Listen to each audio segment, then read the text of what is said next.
Assalamualaikum warahmatullahi wabarakatuh. Kembali lagi dengan saya, Viva Asafa dari kelas 10 TJKT 2 SMK Negeri 1 Ampel Gading.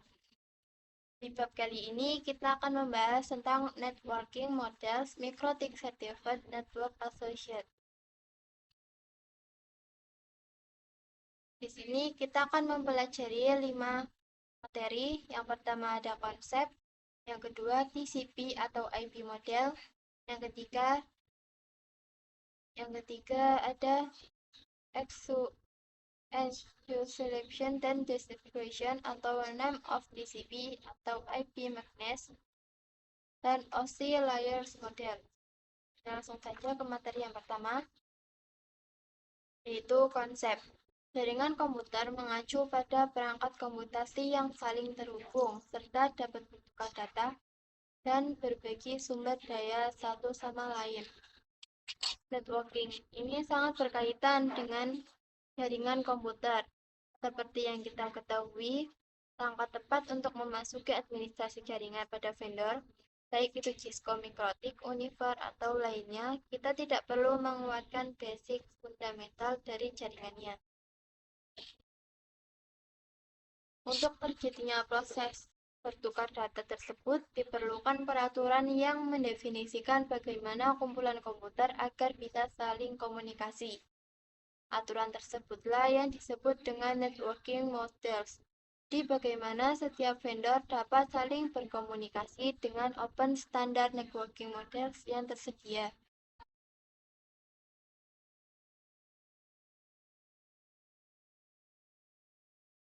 Kita dapat mempelajari dengan cara networking model atau suatu aturan yang mendefinisikan bagaimana kumpulan perangkat komputasi itu bisa saling berhubungan dan komunikasi.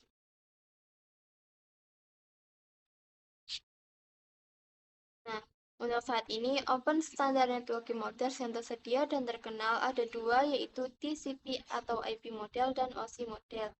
TCP IP model sangat sering digunakan, tetapi OSI model juga sering digunakan dalam pembelajaran.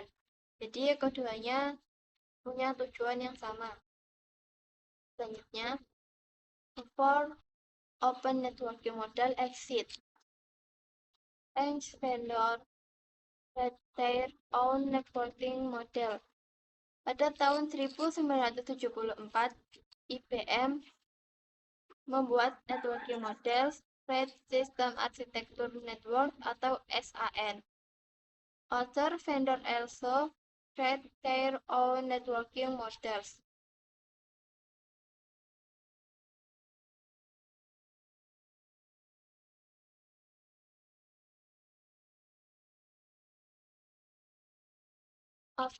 After open networking models, each vendor use same networking model, then came communication each other.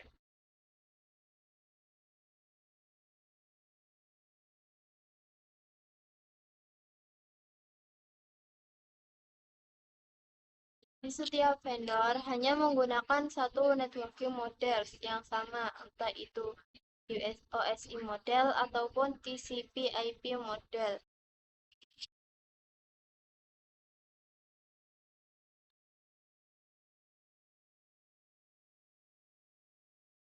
Setiap vendor bisa berkomunikasi karena menggunakan jenis model yang sama, baik itu IBM. Vendor satu ini adalah Mikrotik dan vendor dua ini adalah Cisco. Kita lanjut ke materi selanjutnya. TCP atau IP model merupakan jenis networking model yang sering digunakan, mendefinisikan suatu protokol agar antar komputer itu bisa saling berkomunikasi, terutama yang berbeda network. Di sini dapat didefinisikan suatu protokol agar antara perangkat komputasi lainnya, utamanya yang berbeda network itu bisa saling komunikasi. Setiap networking model dibagi menjadi bagian-bagian kecil yang disebut layer.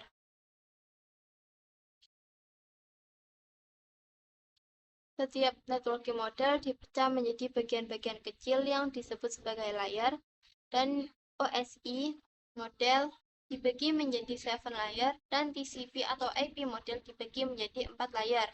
Nah, ini adalah dari layar TCP atau IP model. Kita baginya dari bawah. Network Access, Internet, Transport, dan Affiliation.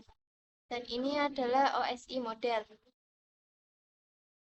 OSI model dikenal menjadi 5 layar.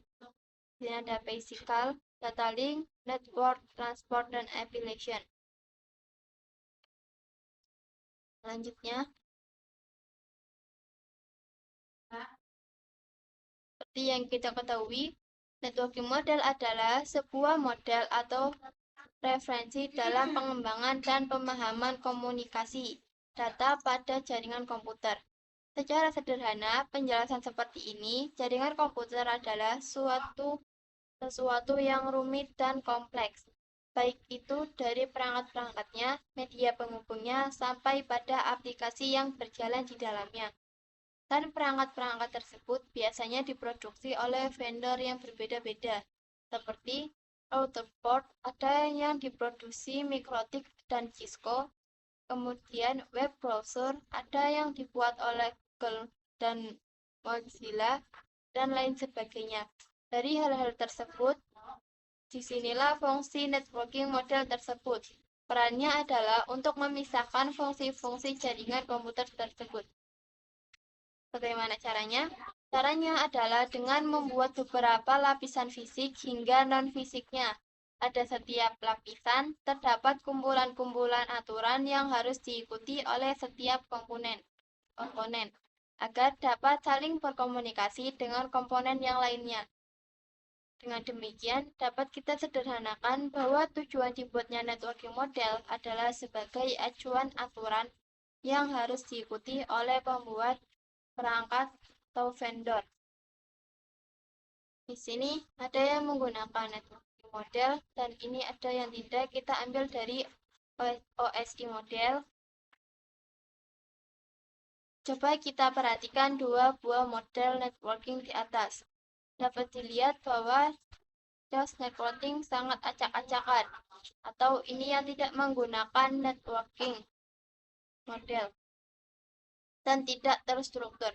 Dan pada networking model, maka setiap fungsi jaringan komputer sudah berjalan dengan aturannya. Bukan hanya untuk vendor, kita juga sebagai pengguna lebih dimudahkan dalam memahami.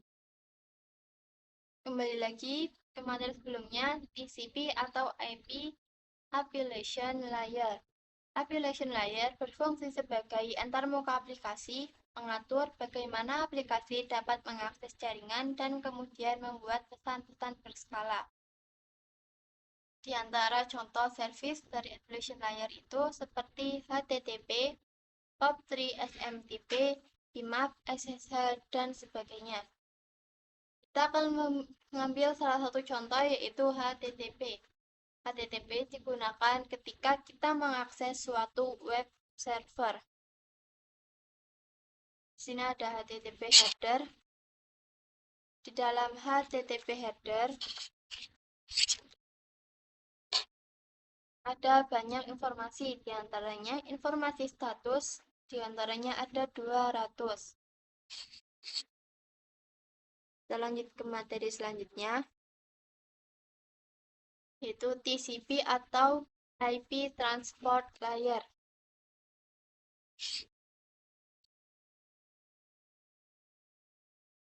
Fungsi dari transport layer adalah menyajikan atau memberikan service ke affiliation layer atau transfer data. Terdapat dua protokol yang sering digunakan, yaitu TCP dan UDP.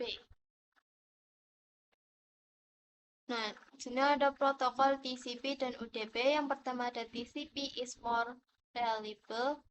Yang kedua ada TCP digunakan untuk IP karena error checking. UDP is more faster. UDP digunakan untuk video streaming, games, dan aplikasi lainnya yang membutuhkan kecepatan data. Salah satu mekanisme yang disediakan oleh transport layer khususnya pada TCP itu adalah error recognition.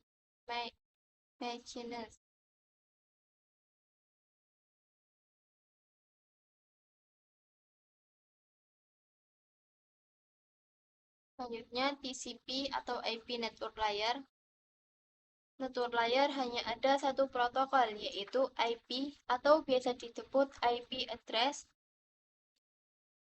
Yang pertama, untuk network layer hanya terdapat satu contoh, yaitu IP. IP atau Internet Protocol terdapat dalam network layer 3 OSI dan digunakan IP address untuk komunikasi antar perangkat jaringan. Terdapat dua jenis IP address. Yang pertama, IPv4. IPv4 terbagi menjadi 4 blok. Setiap blok ada 8 bit.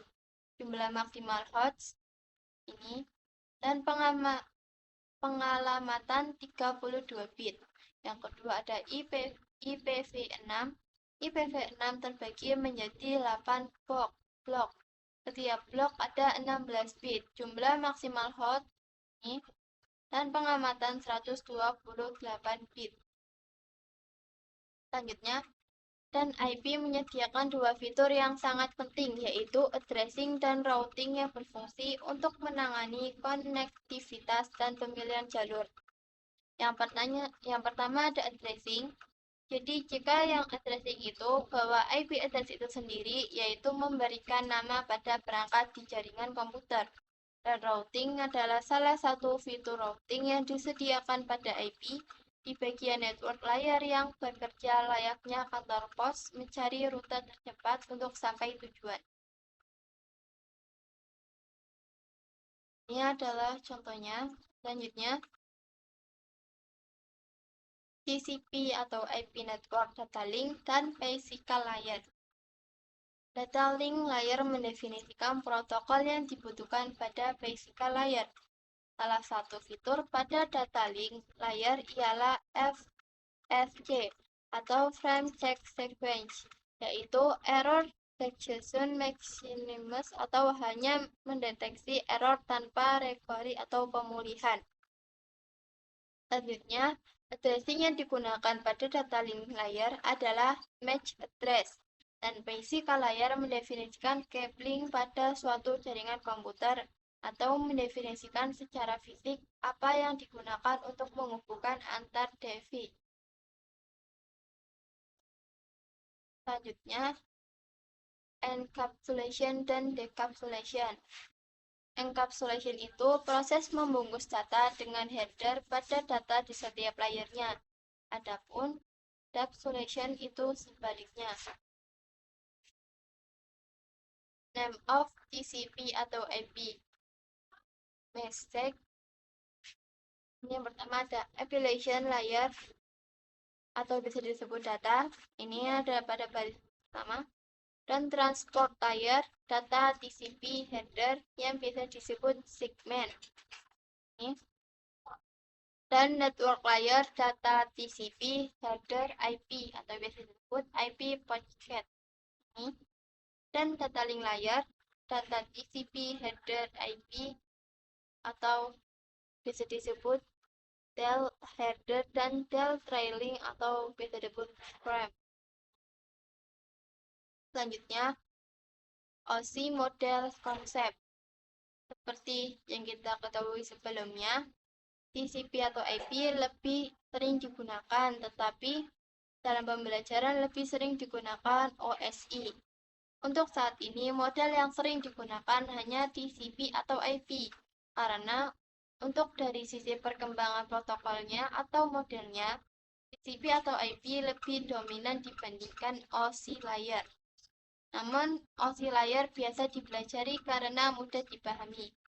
Sebelum networking model ada, setiap vendor membuat atau memiliki networking modelnya masing-masing. Karena setiap vendor memiliki model yang berbeda, maka komunikasi antar vendor sulit dilakukan.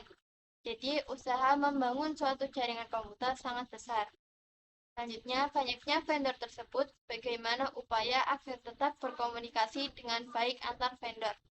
Oleh karena itu, dibuatlah sebuah model atau sebuah standar atau spesifikasi minimum oleh ISO, yaitu International Organization of Standardization atau biasa disebut OSI 7 Layer Model. Selanjutnya, OSI model layer. Terdapat 7 layer pada model OSI seperti yang kita bahas sebelumnya. Yang pertama ada application layer, yang kedua ada presentation layer, tension layer, transport layer, network layer, data link layer, dan physical layer. Raw layer berkaitan dengan user interface, data formatting, dan communication session 1-4, yaitu application layer, presentation layer, tension layer, dan transport layer. Detailnya, upper layer berkaitan bagaimana data itu mengalir. 5-7, yaitu network layer, data link layer, dan physical layer. Ini ada OSI dan TCP atau IP. Application layer, presentation layer, dan session layer. TCP ini ada application layer. Di OSI ada transport layer, dan di TCP ada transport layer, network layer, dan network layer, dan data link layer dan physical layer. Di sini ada network access layer. Sekian dari saya, terima kasih apabila ada salah kata. Wassalamualaikum warahmatullahi wabarakatuh.